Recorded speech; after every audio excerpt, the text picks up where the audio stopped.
Salom do'stlar. Ko'rayotganlaringdek biz Karpartni moda yaratganmiz. Bu modda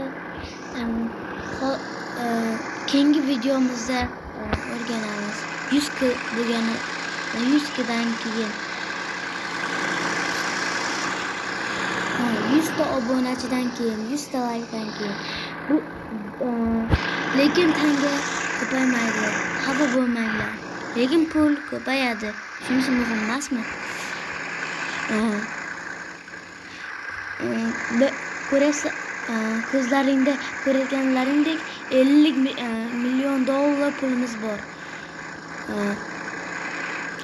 Keyin esa BMW M5. Mana mashinamizni hozir ko'ramiz.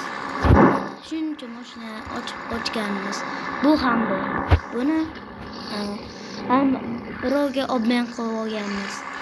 Bular esa zo'r mashina. Bu esa polga qo'yganmiz, dollarga. Bular mana ko'rayotganlaringdek juda zo'r mashinalar. Boshidan hozir biz uni o'ynab ko'ramiz. Birinchi buni o'ynaymiz. Mana ko'rayotganlaringdek haydashib o'tadi.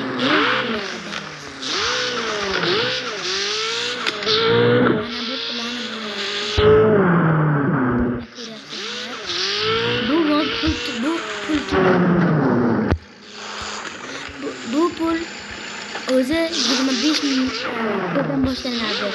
Lekin xafa bo'lmanglar. 25 kunlik mashinalar nol bo'lib turadi. Mashinalar nol bo'lib turadi puli. O'shalarda o'tishlar. Pul esa kamaymaydi. 25 kun kamaymaydi. 25 kun aksincha ko'payadi. Aydigan narsa olsalaring ko'payadi. Ha. Noto'g'ri eshitmadilar. Aydigan narsa olsalaring qancha ayirsa o'shancha ko'payadi. Bu shunaqa mod. Biz shunaqa mod o'rnatganmiz. Happy modga kirasizlar. Keyin siz birinchi chiqqan Happy modga kirasizlar. Happy modni men sizga o'zim keyingi modimda ko'rsataman. 50 ta like bo'lganidan men sizlarga ko'rsataman buni. Qanday qilib Happy modni ham qanday qilib bu mashinalarni o'rnatishni o'rgataman. Mana ko'rganlaringdek